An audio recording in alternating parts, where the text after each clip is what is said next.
Fala pessoal, aqui é o Matheus de novo. Espero que vocês não tenham sentido muita saudade de mim.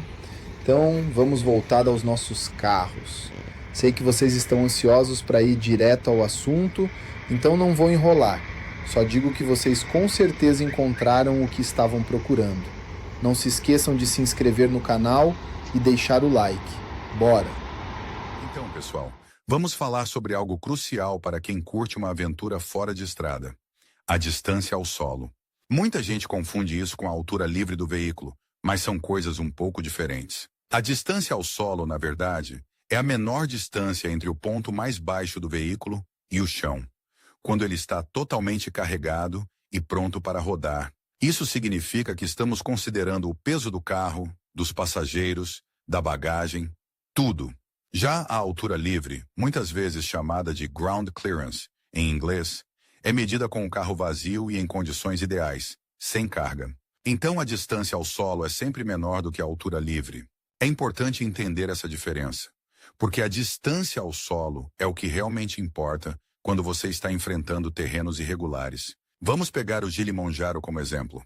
A fabricante divulga uma distância ao solo considerável, mas é importante entender o que isso significa na prática. A distância ao solo do Kilimanjaro, segundo as especificações, é de aproximadamente 200 milímetros. Isso é um valor razoável, que permite enfrentar alguns obstáculos leves fora de estrada, como pequenas pedras, buracos e ondulações no terreno. Mas é fundamental lembrar que 200 milímetros não são muitos centímetros. Em terrenos mais acidentados, com pedras maiores, valetas profundas ou subidas íngremes, você pode encontrar dificuldades. A distância ao solo é apenas um dos fatores que influenciam a capacidade off-road de um veículo. A tração, o ângulo de ataque, o ângulo de saída e o ângulo ventral também são extremamente importantes. Um ângulo de ataque baixo, por exemplo, pode fazer com que a parte dianteira do carro bata no chão em subidas íngremes, mesmo que a distância ao solo seja alta. Já um ângulo de saída baixo pode dificultar a descida de rampas inclinadas. O ângulo ventral, por sua vez, é a menor distância entre o ponto mais baixo do chassi e o solo, e é crucial para evitar que o carro encalhe em obstáculos. Então, a distância ao solo do Kilimanjaro, apesar de ser razoável, não o transforma num veículo off-road extremo. Ele é mais adequado para uso em terrenos leves, como estradas de terra batida ou caminhos de fazenda. Para aventuras mais radicais, você precisaria de um veículo com maior distância ao solo, ângulos melhores e, possivelmente, tração integral. É importante sempre avaliar as condições do terreno antes de se aventurar e escolher o veículo adequado para a situação. Não se deixe enganar apenas pela distância ao solo declarada pelo fabricante. Pesquise, compare e veja vídeos de testes em diferentes terrenos para ter uma ideia real da capacidade off-road do veículo que você está considerando. Lembre-se, segurança em primeiro lugar. Vamos começar falando sobre outras marcas de SUVs chineses que competem com o Monjaro em termos de capacidade off-road. Temos uma gama interessante de opções no mercado, e é importante comparar o Monjaro com seus rivais diretos. Acho que a melhor forma de fazer isso é analisar alguns pontos-chave: distância ao solo, ângulos de entrada e saída, tipo de tração e, claro, o tipo de pneus que vem de fábrica. Algumas marcas chinesas como a Haval, a Chery e a MG oferecem SUVs com capacidades off-road consideráveis, muitas vezes com sistemas de tração integral sofisticados e recursos tecnológicos que auxiliam na condução em terrenos difíceis.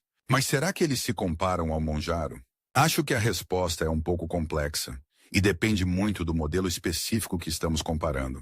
Precisamos analisar cada um individualmente, considerando o preço, os recursos e, principalmente, os testes reais de capacidade off-road.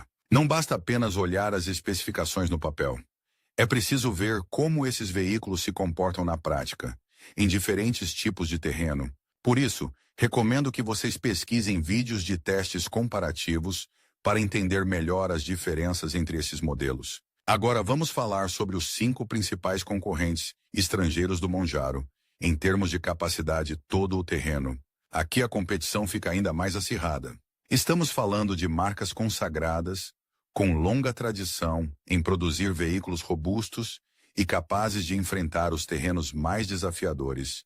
Podemos citar marcas como a Toyota, com seus lendários Land Cruiser e RAV4, a Mitsubishi com o Pajero, a Jeep com o Wrangler e o Compass, a Subaru com o Forester e o Outback, e a Suzuki com o Jimny.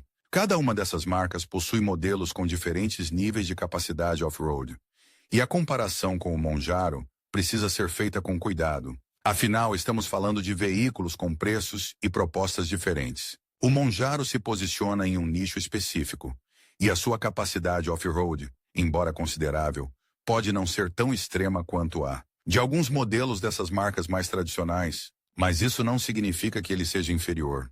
O Monjaro oferece uma boa combinação de conforto, tecnologia e capacidade off-road para o seu segmento, e isso é algo que precisa ser levado em conta. Novamente, a melhor forma de comparar é pesquisar vídeos de testes e reviews, para ver como cada veículo se sai em diferentes situações. Como resumo, podemos dizer que o Monjaro se posiciona em um lugar interessante no mercado. Ele oferece uma boa capacidade off-road, considerando seu segmento e preço, mas não é um veículo extremo como alguns de seus concorrentes estrangeiros. A comparação com os rivais chineses também é complexa, exigindo uma análise detalhada de cada modelo. O importante é entender as suas necessidades e expectativas antes de tomar uma decisão. Lembrem-se, a melhor forma de avaliar a capacidade off-road de um veículo é através de testes práticos e reviews independentes. Não se baseiem apenas nas especificações do fabricante. E não se esqueçam de deixar o seu comentário aqui embaixo, contando qual SUV vocês acham que se sai melhor em terrenos difíceis.